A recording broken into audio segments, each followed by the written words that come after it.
ጋዜጠኛ መላኩ ብርሃኑ በቅርቡ ወደ ኢትዮጵያ የመጣውን ቲክቶከር አስመልክቶ የሚከተለውን ጽሑፍ አጋርቷል። ጽሑፉን እናስደምጣችኋለን። አብራችሁን ቆዩ። ጽሑፉን እንዲህ ሲል ይጀምራል።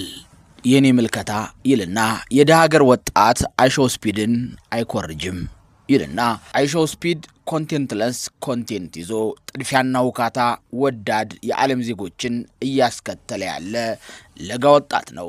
ዓለም የጥድፊያና ሁካታ መድረክ ናትና ሁካታ ወዳድ ዜጎች ቢኖራትም አይገርምም። ስፒድም 100 ቀርቶ 200 ሚሊዮን ተከታይ ቢኖረውም አይደንቅም። ፍላጎት ባለበት አቅርቦት አትራፊ ነው። ባልቲሞር ውስጥ የሚገኘው የጥንቱ የቅዱስ ጳውሎስ ቤተክርስቲያን በ1692 ዓ.ም ተጠቅልሎ የተገኘ ዲዝዴራታ የሚባል መመሪያ እንዲህ ይላል።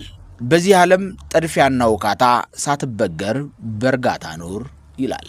ዲዝዴራታ ከዛሬ 300 ዓመት በፊት የዓለምን ጥድፊያና ውካታ መንደርነት መዝኖ ነው። በዚህም ውስጥ ለመኖር እርጋታ በጣም አስፈላጊ መሆኑን የመከረው ረጋ ያሉ ብቻ ጥድፊያውንና ይዞት የሚመጣውን ደራሽ በዘዴ ያልፉታል ይላል። ስፒድ ኮንቴንት ከተባለ ኮንቴንት ጥድፊያና ውካታ ብቻ ናቸው። በክዋኔም በንግግርም ጥድፊያን በማሳየት ነው ብራንዱን የቀረጸው። ያንን ደግሞ ከጩኸት ውካታ ጋር አስተሳስሮታል። በዚያ ላይ ደግሞ ኢነርጂ ጉልበትም ጨምሮበታል። እነዚህ ሶስቱ ሲቀናጁ የእርሱን ኮንቴንት ፈጥረዋል።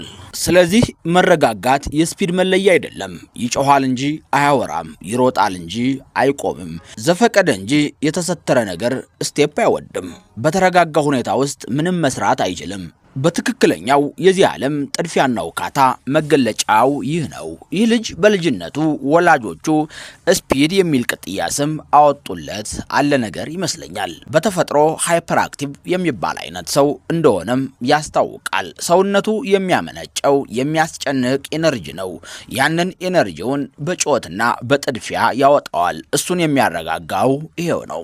ባለሙያ ባልሆንም ጥቂት በማውቃት ሳይንስ ልክ ስፒድ በግልጽ የሚታይ ADHD የተባለ የትኩረት ማጣትና መቅበጥበጥ አለመረጋጋት የሚያስከትል ዲስኦርደር እንዳለበት የሚያሳብቁ ምልክቶች አይቸበታለሁ። ተረጋግቶ ቁጭ ያለ ስትለው ድንገት እንደ እንቁራሪት እንጥጥ ይላል። ስላሴ ቤተክርስቲያን ሲገባ የሆነውንና ያሳየውን ድርጊት ካየሁት በቂ ነው። ያንን የተረጋጋ ስፍራ ለሰከንዶች መልመድ ተቸገረ። ራሱን ለመቆጣጠር ሲሞክር ይታያል። ውስጡም ቢሲለውና ሲዘል አያችሁት። ብቻውን ጣቶቹን እየፈተለ በማይሰማ ድምፅ እያነበነበ ነበር። ከዚያ እንደወጣ የተጠራቀመ ኢነርጂውን እንዴት እንዳወጣው ታዘባችሁታል። ስፒድ ኮንቴንቱን እንዲሰራ የሚመቸው ጫጫታና ጩኸት እንጂ ዝምታ እርጋታ ለመሆኑን ግብፅ ጊዛ ፒራሚዶች ውስጥ ከነበረው ቶታል ሽትዳውን ትረዳላችሁ። የእርሱ ተከታዮችም የሚፈልጉት ሁካታ ስለጠፋ ያኔ ቁጥራቸው ዝቅተኛ ነበር።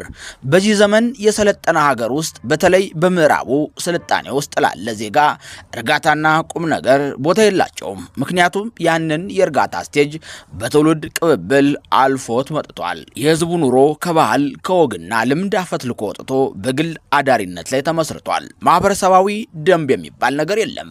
እንደ ብዱሻ መክለፍለፍን ከምንም በላይ ዋጋ ሰጥቶ ያያል። አብርሃም ማስሎስ የሰው ልጅ ፍላጎቶችን በ5 ደረጃዎች የተነተነበት ማስሎስ ቲየር እንደሚነግረን ከሆነ አብዛኛው በምዕራብ ስልጣኔ ውስጥ የሚኖረው ዜጋ አሁን ያለበት ደረጃ 4ኛው እውቅናና ክብርን ለማግኘት የመፈለግ ደረጃ ነው። ምክንያቱም ከዚህ በፊት ያሉትን 3 ደረጃዎች በአብዛኛው አሟልቶ ሳቹሬት አድርጓል። ምግብ፣ መጠለያ፣ ሰላም፣ ፍቅር ወዘተ አያሳስቡትም። ስለዚህ ዛሬ በእርጋታና ስክነት ቦታ የለውም። ይህ የእድገት ቪሉዌሽን ይዞት የመጣው ክስተት ነው። በዚህ የጌንዜ ዘመን ስክነት አይፈልግም። ባህሉና ስሬቱ ፍጥነትና ጥሶ መሄድ ብቻ ነው። ዓለም ዲዝዴራታ በጻፉት ዘመን ከተገለጸችበት በከፋ ውካታና ጥድፊያ ውስጥ ናት። ስፒድ ይህንን የትውልዱን ይዘት ይዞ ቢመጣ ሚሊዮን ቀርቶ ቢሊዮን ተከታዮች ቢያፈራም አይደንቅም።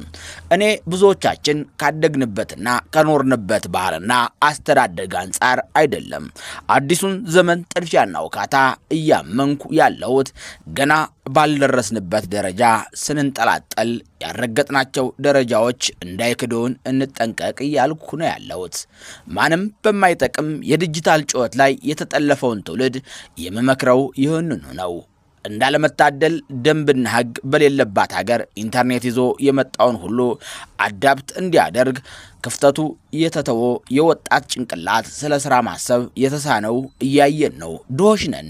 እንደ ህዝብም እንደ ሀገርም ከጮትና ሁካታ በፊት ገና ብዙ መስራት ያለብን የቤት ስራዎችም ይጠበቁብናል። ከላይ በገለጽኩት ምክንያት ስፒድን የሚከተለውን 90 ሚሊዮን የሞላለት የሰለጠነ ሀገር ህዝብ አይተን ዘመኑ የሚጠይቀው ይህንን ነው ማለትና ያንኑን እዚህ አምጥቶ ባህል ለማድረግ መሞከር ልክ አይደለም። የሰለጠነው ዓለም ዛሬ ባዶ ቅልና የሚንሸዋሸው ነሐስ ለሚያወጣው ትርጉም የለሽ ድምፅ በጣም ያጋደለው እኛ ዛሬ ያለንበት ደረጃ ለፍቶበት ፈጥሮበት ሰርቶበትና ተጠቅሞበት አልፎ ነው። ሰርቶ ፍሬውን አፍርቶ ጎተራ ከትቶ ራሱን ከድካም አላቆ ለልጆቹ ቀላል ህይወትን ሰጥቶ ያለፈ የቅድመ ትውልድ ነው።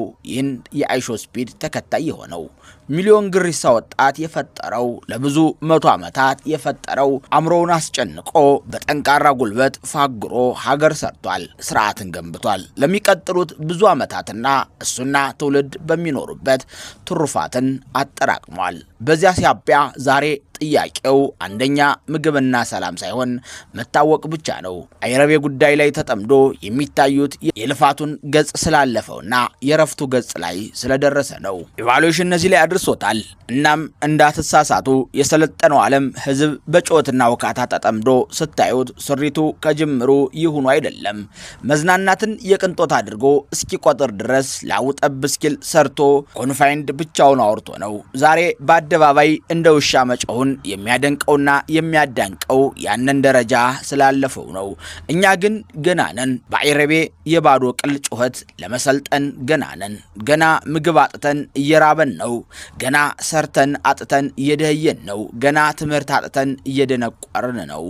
ገና ሰላም አጥተን እየተዋከብን ነው። ገና ብዙ ገናዎች አሉን። ያለንበት ደረጃ ሁሉ ትተን ለዘመናት ለመንዘፍዘፍ የሚያበቃ አይደለም።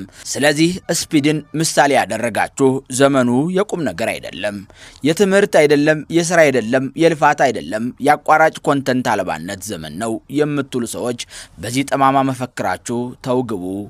የቆማችሁበትን ያሸዋ መድረክ ስታዩ ዛሬ የምታዘናጉትና የምታደንቁት የዲጂታል ትውልድ አልባሌነት የሚያስከፍለን የነገ ዋጋ ይገባቸዋል። የቤት ስራውን ጨርሶ ከሚዝናና አስተማሪ ጋር ዝላይ የሚጫወት ተማሪ መጨረሻው ተማሪ አስተማሪ እንዳይሆን በዚያ ተሰባብሮ መቅረት ብቻ ነው። እነሱና የሌለ ልዩነት ላይ ነን። አይናቸውን ግለጡ። አሁን ባለንበት ደረጃ ከአይሾ ስፒድ ወጣቶችን የሚወስዱት ትምህርት የሚቀስሙት ልምድ የለም። ወጣቶች የስፒድን ኮንቴንት እንደ ትሬንድ ይዘው ጥድፊያና ውካታ ውስጥ መግባት ልክ ነው ብለው ማሰባቸውን አበረታታለሁ። እንደ ውሻ እየጮሁ ሀገራችንን እናስጠራለን ያለ ጨበራ ይቻለው በምታደንቁት የዲጂታል ትውልድ ዘንድ እንግዲህ ሀገር ማስጠራት ትርጉሙ ይሄ ነው። ሀገር ተረካቢ ናችሁ ሲባል ትምህርትም ስራም ትተው ቤት የተቀመጡና ምንም ሳይሰሩ ስኬትን በላይክና ኮሜንት ብቻ የሚመዝኑ የድቡሽት ላይ ጎጆዎች በዝተዋል። በመሰረቱ እነሱም ስፒድ ለማንም ምንም አይጠቅምም፣ ጠቅሞም አያውቅም። ከጠቀሙ በራሳቸው ብቻ ነው። ተከታዮቻቸው ላይ እንጀራ ይጋግራሉ። አለቀ።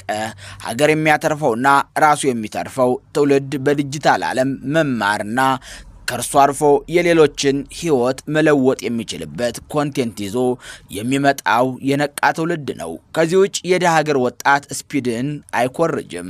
ስፒድ አባቶች የሰሩለት የተጠናቀቀ ሀገር ያለው ልጅ ነው። ሌላ ስራ የለበትም። እኛ ገና የራሳችን ሀገራችን እንድንሰራ የምንጠበቅ የደሃ አባቶች ልጆች ነን። ከጥድፊያና ሁከት በፊት በጣም ብዙ ስራ አለብን። ሀገርን ድቡሸት ላይ የሚገነባ ነገ መጠለያ ያጣል። ይመቻችሁ ይልና ጋዜጠኛ መላኩ ብርሃኑ ጽሑፉን እንዲህ ይቋጫል። ስለተመቸን አጋራናችሁ። መልካሙን ሁሉም ተመኘንላችሁ። ኢትዮ ማለዳ ነበር።